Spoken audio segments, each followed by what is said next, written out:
Hello everyone. आप सभी कैसे हैं? बिल्कुल ठीक होंगे। आप सभी छात्रों का sign study centre YouTube channel में स्वागत है। आज फिर हम एक नए टॉपिक के साथ मिल रहे हैं, वैद्युत चुंबकीय तरंगों का स्पेक्ट्रम, जो एग्जाम में पूछे जाते हैं। ठीक है, वैद्युत चुंबकीय तरंगों का स्पेक्ट्रम क्या है? तो सबसे पहले समझते हैं स्पेक्ट्रम। पिछले क्लास में आपने पढ़ा है स्पेक्ट्रम के विषय में कि यदि कोई प्रकाश की किरण, श्वेत प्रकाश की किरण या श्वेत प्रकाश किसी प्रिज्म से अपवर्तन के बाद 7 रंगों में क्या होती है? विभक्त हो जाती है। इस विभाजन को हम लोग वर्ण विक्षेपण बोलते हैं। क्या बोलते हैं? वर्ण विक्षेपण। और इन वर्ण विक्षेपणों के समूह को या परिघटना को क्या कहते हैं? स्पेक्ट्रम कहते हैं। क्या कहते हैं? स्पेक्ट्रम कहते हैं। अब जरा ध्यान दीजिए, वैद्युत चुंबकीय तरंगों का स्पेक्ट्रम। वैद्युत चुंबकीय तरंगों का स्पेक्ट्रम वह स्पेक्ट्रम है जो वैद्युत चुंबकीय तरंगों के कारण विभिन्न प्रकार के तरंगों का उत्पन्न होना या होने की जो परिघटना है वो क्या कहलाएगी? स्पेक्ट्रम कहलाएगी। वैद्युत चुंबकीय तरंगों का स्पेक्ट्रम कहलाएगी। ठीक, अब इस स्पेक्ट्रम में, वैद्युत चुंबकीय तरंगों के स्पेक्ट्रम में बहुत सारे जो किरणें हैं वो उत्पन्न होती हैं। हम लोग बारी बारी से देखते हैं। जैसे यहाँ 7 तरह के प्रकाश उत्पन्न हो रहे थे, लाल, पीला, बैंगनी। ठीक है, इसी तरह से यहाँ भी विभिन्न प्रकार के जो तरंगे हैं वो उत्पन्न होंगे। ठीक, आइए देखते हैं वैद्युत चुंबकीय तरंगों के स्पेक्ट्रम में कौन कौन से तरंग हैं। ऐसे बहुत सारे तरंग उत्पन्न होते हैं या फिर हैं, लेकिन यहां हम लोग एक खास स्पेक्ट्रम में 7 तरह के, ठीक है, 7-8 तरह के हम लोग यहां तरंगों के बारे में बात करेंगे। ठीक है, सबसे पहले देखिए, सबसे पहला जो तरंग है, तरंगों का नाम लिख देते हैं। सबसे पहले नंबर पर आता है गामा।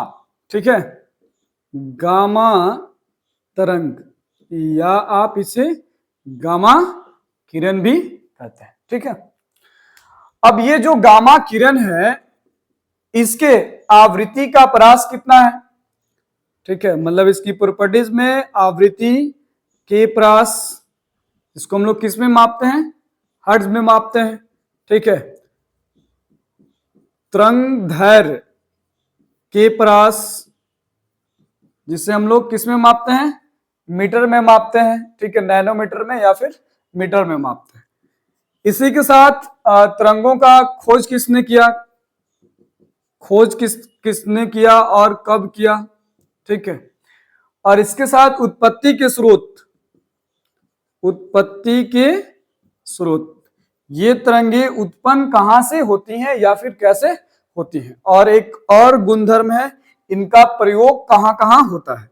इनका प्रयोग कहां होता है, मतलब इनके अनुप्रयोग के विषय में भी आपको देखना है। ठीक है, तो सबसे पहले हम लोग बात कर रहे हैं गामा किरण की। किसकी बात कर रहे हैं? गामा किरण की या फिर गामा तरंगों की बात कर रहे हैं। ठीक है, इसकी आवृत्ति के जो परास है वो है 5 गुना 10 का पावर 20 से लेकर, ठीक है, 5 गुना 10 का पावर 20 से लेकर 3 गुना 10 का पावर 18, ठीक है, हर्ट्ज तक। अगर हम इसकी परास की बात करें, इसकी जो तरंग दैर्घ्य की बात करें बढ़ते क्रम में, किस क्रम में? बढ़ते क्रम में, तो 6 गुना 10 का पावर -3, ठीक है, सॉरी -13 से लेकर 6 गुना 10 का पावर -13 से लेके 1 गुना 10 का पावर -10 तक होता है। ठीक, इसकी खोज किसने की और कब की?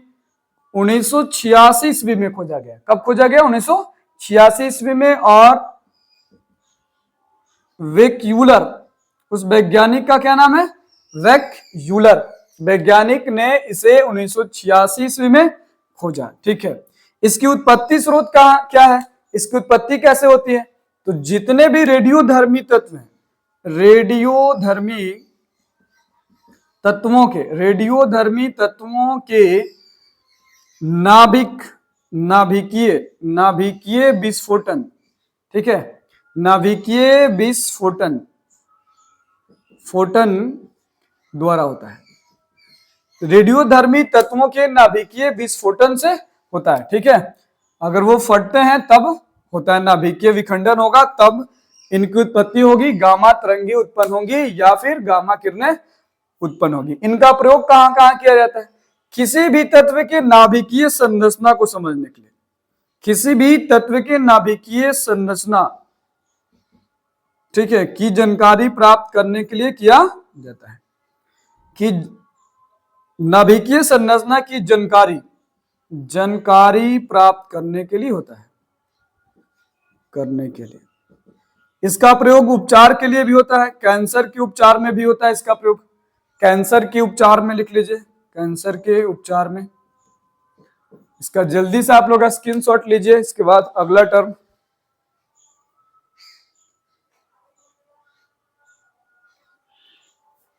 चलिए देखते हैं दूसरा किरण। ठीक है, ये था पहला किरण गामा किरण। ठीक है, गामा किरण या गामा तरंगे। ठीक है, अब देखते हैं हम लोग दूसरा जो है वो कौन सा है? एक्स किरण, जिससे आप बहुत अच्छे तरीके से परिचित हैं।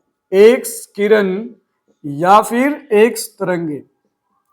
ठीक है, इसके आवृत्ति का ह्रास कितना होता है उनको देखते हैं। ठीक है, और इनका प्रयोग कहां कहां होता है, इनके खोजकर्ता कौन है? ठीक है, एक्स तरंगे क्या है? सबसे पहले इनकी अगर हम आवृत्ति की बात करें तो इनकी जो आवृत्ति है 3 गुना 10 का पावर 18 से लेकर 3 गुना 10 का पावर 18 से लेके 1 गुना 10 का पावर 16 हर्ट्ज तक होता है। ठीक है, इसी तरह से अगर हम इसके प्रास की बात करें, ठीक है, तो 1 गुना 10 का पावर 10 माइनस 10 से लेकर 1 गुना 10 का पावर कितना, माइनस 8। ठीक है, 3 गुना 10 का पावर माइनस 8 मीटर तक होता है। ठीक, अगर हम इसकी खोज की बात करें तो इसकी खोज 1895 ईस्वी में, कब? 1895 ईस्वी में हुआ था और खोजकर्ता का नाम था रोंटजन। ठीक है, रोंटजन। ठीक है, और इन्होंने कब खोज किया? 1895 ईस्वी में। उत्पत्ति के स्रोत ये कहां से उत्पन्न होते हैं, कैसे होते हैं? ठीक है, तो उच्च ऊर्जा वाले इलेक्ट्रॉनों के बौछार, ठीक है, बौछार से, उच्च ऊर्जा वाले इलेक्ट्रॉनों के बौछार से इनकी उत्पत्ति होती है। ये क्या होते हैं? उत्पन्न होते हैं। कौन सी किरण? एक्स किरण। ठीक है, अब एग्जाम में देखिए आपसे क्या पूछ सकता है? प्रास पूछ सकता है, आवृत्ति का प्रयास पूछ सकता है, तरंग दैर्घ्य का प्रयास पूछ सकता है, खोज पूछ सकता है, इसकी उत्पत्ति स्रोत कैसे होती है वो पूछ सकता है, इसका प्रयोग कहां कहां होता है। आप जानते हैं एक्स का सबसे ज्यादा प्रयोग कहां होता है? चिकित्सीय सेवा में होता है, या चिकित्सीय जो क्षेत्र उसमें होता है। ठीक है, चिकित्सीय या चिकित्सा क्षेत्र में। ठीक है, जैसे हड्डी टूटने, हड्डियों के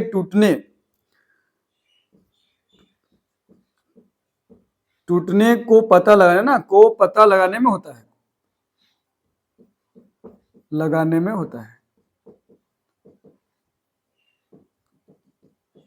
चलिए, लगाने में होता है। इसके साथ और भी इसका भी प्रयोग कैंसर या फिर पदार्थों की संरचना को जानने में, पदार्थों की संरचना जानने में किया जाता है, या फिर कैंसर के रोग के बारे में भी पता लगाने में या फिर उसके प्रयोग में किया जाता है। ठीक है, तो ये हो गया एक्स किरण। इसकी आवृत्ति हो गई 3 गुना 10 का पावर 18 से लेके 10 का पावर 16 तक। तरंग दैर्घ्य के जो प्रास है हो गया 10 का पावर माइनस 8 से 3 गुना 10 का पावर कितना, माइनस 8 तक है। खोज कब हुआ? 1895 हुआ। किसने किया? तो रोंटजन ने किया। उत्पत्ति के स्रोत क्या है? उच्च ऊर्जा वाले इलेक्ट्रॉनों को अगर किसी भी पृष्ठ पर बौछार कराया जाता है, किसी भी पृष्ठ से टकराया जाता है, तब हमें क्या मिलता है? एक्स किरणें मिलती है। इसका अनुप्रयोग क्या है? चिकित्सा क्षेत्र में, जैसे हड्डियों के टूटने के पता लगाने में, या पदार्थों की संरचना से पता लगाने में, या फिर कैंसर के उपचार में किया जाता है। एक चीज और बता दें कि जो एक्स किरणें हैं हमारे स्वास्थ्य के लिए सही नहीं है। अगर इसका बार बार आप अगर प्रयोग करते हैं तो आपके शरीर पे क्या होंगे, नुकसान करेंगे। क्यों?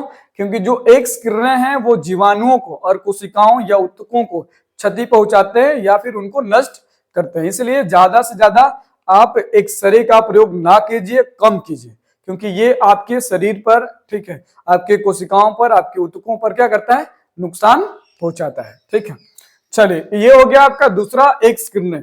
ठीक है, एक्स किरणें के बारे में हमने बता दिया जो दूसरे नंबर पर है या दूसरा है। ठीक है, आइए हम लोग देखते हैं अब तीसरे नंबर पर। ठीक है, इसका भी आप स्क्रीनशॉट जल्दी से ले लीजिए। ठीक है, चलिए अब देखते हैं तीसरे नंबर पर कह रहा पाराबैंगनी किरणें। कौन सी? पाराबैंगनी किरणें। पाराबैंगनी किरणें या फिर तरंगे नंबर 3 है, तीसरा है। ठीक है, इसके भी परास को, आवृत्ति को सब देखते हैं। ठीक है, समझते चलते हैं। पाराबैंगनी ये भी किरण आपने, इसका नाम भी आपने सुना है। ठीक है, पाराबैंगनी किरण, ये कहां से उत्पत्ति होता है ये आपको पता है, सूर्य की किरणों से, सूर्य के किरणों से होता है। ठीक है, उष्मीय पदार्थ से होता है, अधिक उच्च उष्मीय पदार्थ, उच्च उष्मीय पदार्थों से होता है, लैंपों से होता है, लैंपों से होता है। ठीक है, इनकी उत्पत्ति सूर्य की किरणों से होता है, उच्च उष्मीय पदार्थों से होता है या फिर लैंपों से होता है। ठीक है, ये भी हमारे शरीर के लिए घातक है। इसके बचाव के लिए हमारे पृथ्वी के ऊपर, ठीक है, हमारे पृथ्वी के ऊपर एक लेयर है जो 40 से 50 किलोमीटर ऊपर, कितना, 40 से 50 किलोमीटर ऊपर एक ओजोन की परत है जो हमें सूर्य से आने वाली पराबैंगनी किरणों को या तरंगों को रोकती है, आने नहीं देती है। ठीक है, जिससे हमें त्वचा कैंसर या त्वचा जैसी कोई भी बीमारी से क्या करती है, बचाती है। ठीक है, चलिए इसको क्षति पहुंचाने वाला जो गैस है उसका नाम है क्लोरोफ्लोरोकार्बन। ठीक है, CFC। ठीक है, CFC क्लोरोफ्लोरोकार्बन। जो प्रशीतक जितने भी कूलर हैं, रेफ्रिजरेटर हैं, ठीक है, या फिर जो AC है, ठीक है, वो सब क्या उत्पन्न करते हैं, CFC उत्पन्न करते हैं। प्रशीतक मतलब जो ठंडक प्रदान करने वाले हैं वो CFC गैस उत्पन्न करते हैं जो ओजोन को क्या करते हैं, क्षति पहुंचाते हैं। आइए और देखते हैं पाराबैंगनी किरण का जो अनुप्रयोग है वो कहां होता है। इनका प्रयोग परमाणुओं या फिर लिख सकते हैं जीवाणुओं को नष्ट करने के लिए, कीटाणुओं और जीवाणुओं को, ठीक है, और जीवाणुओं को नष्ट करने में होता है, को नष्ट करने में होता है। मतलब इसका प्रयोग हम जीवाणुओं या, ठीक है, कवकों को या जीवाणुओं और कीटाणुओं को नष्ट करने में कर सकते हैं। ठीक है, इसी तरह से हीरे जवाहरात, ठीक है,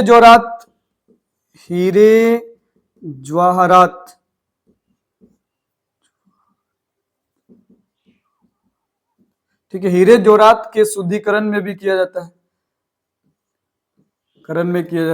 ठीक है, इस तरह से और भी इनका प्रयोग है।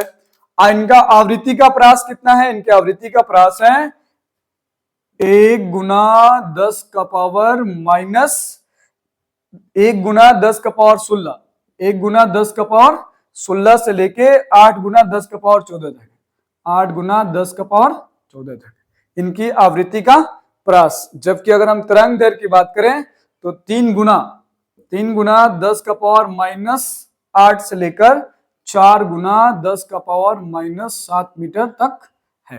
ठीक है, यहाँ जो भी लिख रहा है मीटर है और यहाँ हर्ट्ज होगा। ठीक है, अब आते हैं इसके खोजकर्ता कौन है। इसके खोजकर्ता हैं, उनका नाम है रीटर ने किया। कब किया?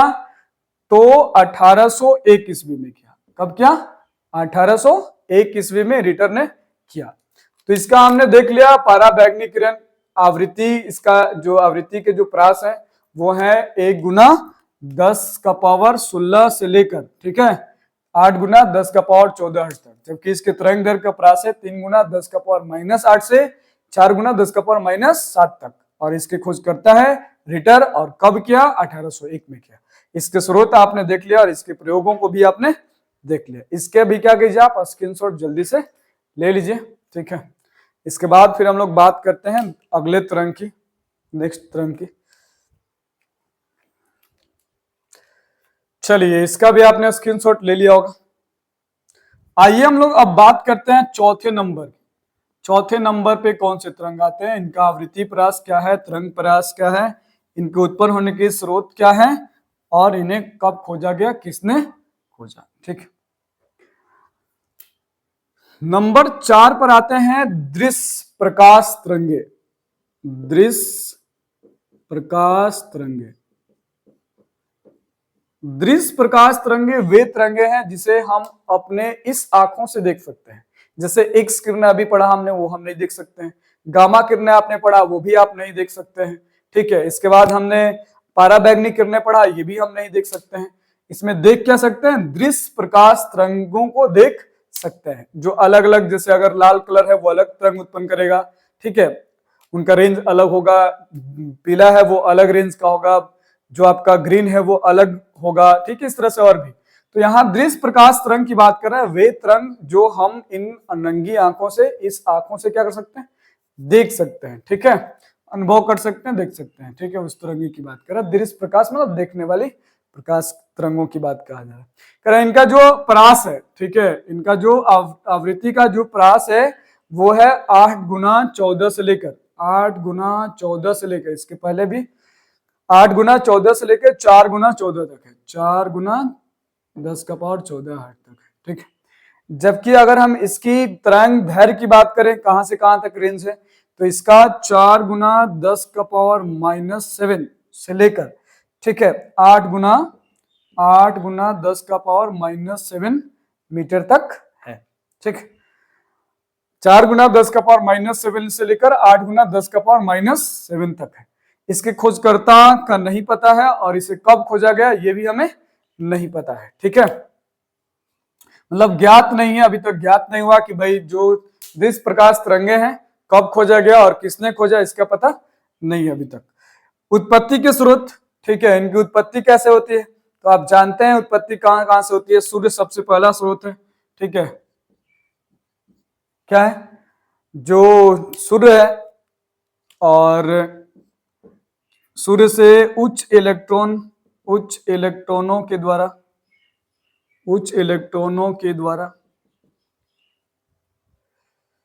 ठीक है, और विभिन्न रंगों के द्वारा इनकी उत्पत्ति होती है, ठीक है। खास करके जो रंग है उनमें होता है। इसका अनुप्रयोग कहां कहां होता है, इसका प्रयोग क्या होता है, कर कि मानव जीवन में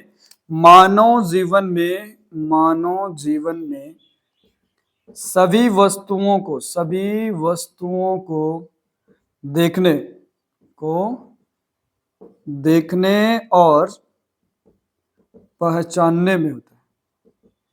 देखने और पहचानने में किया जाता है, ठीक है, देखने और पहचानने में किया जाता है। किसका किया जाता है, खुश अनुप्रयोग दृश्य प्रकाश तरंगों का मानव जीवन में सभी वस्तुओं को देखने और पहचानने में किया जाता है, ठीक है। इस तरह से हमने चौथे को देख लिया, दृश्य प्रकाश तरंग, ठीक है। इसके आवृत्ति क्या है, इसके परास क्या है, और इसके अनुप्रयोग कहां कहां होते हैं, इसके स्रोत क्या है, ठीक। इसका भी आप जल्दी से स्क्रीनशॉट ले लीजिए। इसके अंदर ही सारे जितने कलर है ना, जिसको हम लोग बैजनी पिनाला के नाम से क्या करते हैं, जानते हैं ना, बैजनी पिनाला, ठीक है, बैगनी, जामुनी, नीला, हरा, जो भी, ठीक है। चलिए इसके बाद हम लोग 5वें तरंग को देखते हैं, इसका भी आप स्क्रीनशॉट ले लीजिए। चलिए 5 नंबर के हट को देखते हैं। 5 नंबर में कौन से तरंग है, कर की औरक्त 5 नंबर में है, औरक्त तरंगे, ठीक है, कौन से, औरक्त तरंगे, ठीक है। इनका जो परास है, आवृत्ति का जो परास है वो है 4 गुना 10 का पावर 14 से लेके 4 गुना 10 का पावर 14 से लेके 3 गुना 10 का पावर 14 तक है, 3 गुना 10 का पावर 14 तक है, ठीक है। और इसकी अगर हम तरंग दैर्घ्य की अगर हम परास की बात करें तो इसका होता है 7.8 7.8 गुना 10 का पावर -7 से लेकर, ठीक है, 1 गुना 10 का पावर -3 तक, ठीक। इसके खोज कब हुआ? इसका खोज सन 1800 ईस्वी में हुआ। 1800 ईस्वी में किसने किया? तो विलियम, इनका नाम है विलियम हेसल है, ठीक है, ने किया। कब किया? 1800 ईस्वी में किया, ठीक है। उत्पत्ति के स्रोत क्या है? इन्हें उत्पन्न कैसे किया जाता है? गर्म वस्तुओं, लिखिए, गर्म वस्तुओं, ठीक, गर्म वस्तुओं या फिर तप्त वस्तु कह सकते हैं। गर्म वस्तुओं के कंपन के, गर्म वस्तुओं के परमाणु या अणुओं के कंपन द्वारा उत्पत्ति होता है, ठीक है। इसका प्रयोग कहाँ कहाँ किया जाता है? इसका प्रयोग जैसे सिकाई, आप जानते होंगे सिकाई, जैसे भाप से अगर मान लीजिए आपके जोड़ों में दर्द है, पैर में दर्द है, अभी कहीं भी शरीर में दर्द होता है, तो माँ क्या करती है? आपकी सिकाई करती है। गरम कोई भी कपड़े को गरम करके आपकी जहां भी दर्द है वहां पे क्या करती है? सिकाई। यहाँ पे उसी सिकाई की बात की जा रही है, ठीक है। अंधेरे में फोटोग्राफर के लिए, अंधेरे में फोटोग्राफ के लिए किया जाता है। जैसे अंधेरे में जो आपके कैमरे हैं वो अंधेरे में भी क्या करते हैं? फोटो लेते हैं। वहां भी एक तरंगे उत्पन्न होती है, और वो तरंग कौन सी है? औरक तरंगे। कौन से? औरक तरंगे, ठीक है। इसी तरह से रिमोट कंट्रोल में, रिमोट कंट्रोल की बत्ती में कह सकते हो, ठीक है, वहां भी एक बत्ती लगती है और उसमें भी एक तरंग उत्पन्न होता है। वो तरंग कौन सा है? औरक तरंग है, ठीक है, उसमें इनका प्रयोग किया जाता है। तो आपने समझा औरक तरंगे आवृत्ति के प्रास कितने हैं? 4 गुना 10 का पावर -14 से लेके 3 गुना 10 का पावर 14 तक है। इनकी जो तरंग दैर्घ्य की प्रास है वो है 7.8 गुना 10 का पावर -7 से लेके 1 गुना 10 का पावर -3 तक। इसका खोज कब हुआ? 1800 में हुआ। और किसने किया? तो विलियम हसल ने किया। उत्पत्ति के स्रोत क्या है? गर्म वस्तु के परमाणुओं या अणुओं के कंपन द्वारा उत्पन्न होता है, ठीक है। अनुप्रयोग, इसका प्रयोग कहाँ होता है? सिकाई में, या अंधेरे में फोटोग्राफर में, या फिर रिमोट कंट्रोल में किया जाता है, ठीक है। इसका भी आप जल्दी से क्या कीजिए? स्क्रीनशॉट ले लीजिए। और दो छोटे छोटे तरंगे हैं, उनके बारे में भी हम लोग क्या करते हैं? बात कर लेते हैं, ठीक है। चलिए, इसका भी आप स्क्रीनशॉट ले लीजिए जल्दी से। चलिए, स्क्रीनशॉट आप ले लिए होंगे। देखते हैं 6 नंबर,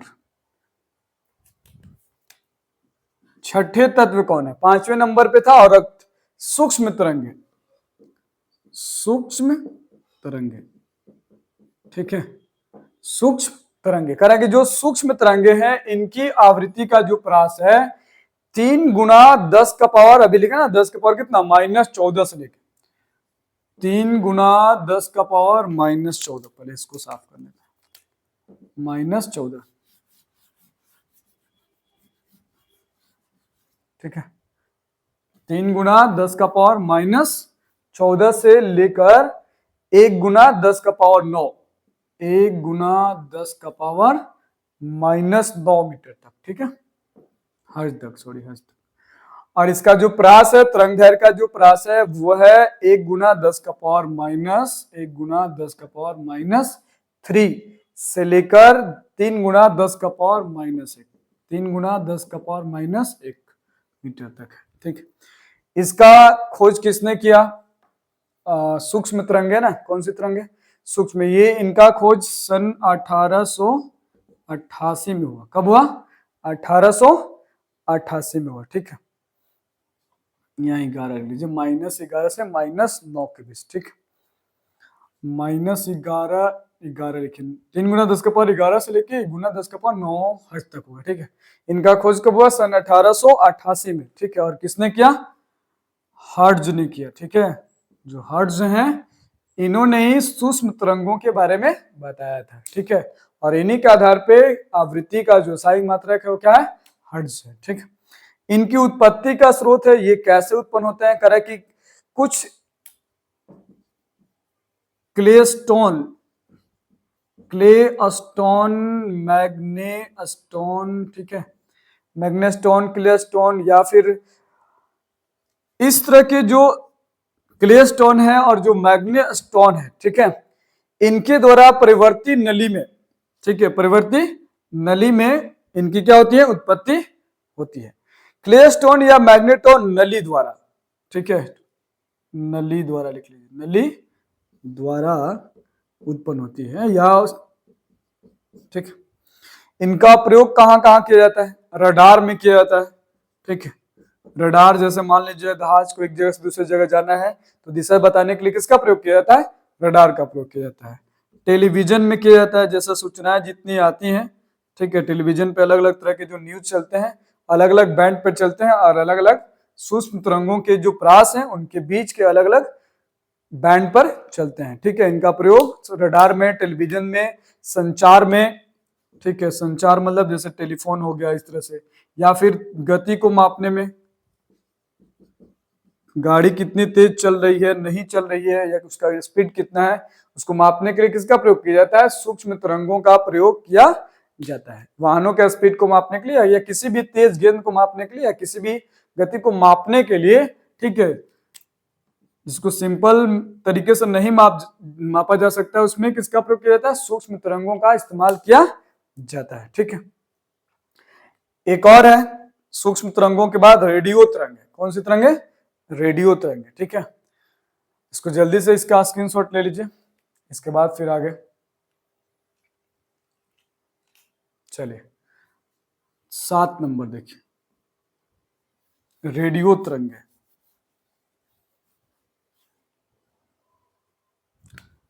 7 नंबर है आपका रेडियो तरंगे,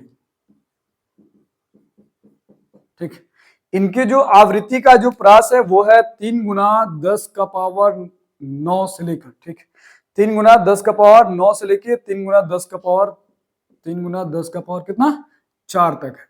तरंग दैर्घ्य के जो प्रास है, इसके जो प्रास है रेडियो तरंगे के जो प्रास है वो है आपका 1 गुना 10 का पावर -1 से लेकर, ठीक है, 1 गुना 10 का पावर -1 से लेकर 10 का पावर 4 तक, 4 मीटर तक है, ठीक है, तो इसका रेंज काफी ज्यादा है। इसकी जो खोज करता है, देखिए रेडियो जो तरंगे हैं, अब इसमें कुछ मतभेद है कि जी मार्कोनी ने किया, कि जो डॉक्टर चंद्रशेखर बसु थे उसने किया, इसलिए इसमें हमने खोज को नहीं लिखा है, और कब किया ये भी निश्चित नहीं है कि कब किया गया, सही डेट नहीं पता है, ठीक है, साइंस में। उत्पत्ति के स्रोत देखिए, इसकी उत्पत्ति कैसे हुआ, ठीक, विद्युत चुंबकीय दोलन, विद्युत चुंबकीय दोलन, ठीक है, विद्युत चुंबकीय दोलन या फिर त्वरित आवेशों के कारण, त्वरित आवेशों के कारण, ठीक, इनकी उत्पत्ति कैसे हुई, विद्युत चुंबकीय दोलन या त्वरित आवेशों के कारण हुई। इनका प्रयोग कहां कहां किया जाता है, कह रहे कि रेडियो संचार के ध्वनि के अन्य संचार में किया जाता है, ठीक है, ध्वनि संचार में लिख दीजिए, ध्वनि संचार, ठीक है, क्वेश्चन लिख दीजिए रेडियो के अलग अलग ध्वनि प्रसार में किया जाता है, ध्वनि प्रसार में किया जाता है, ठीक है।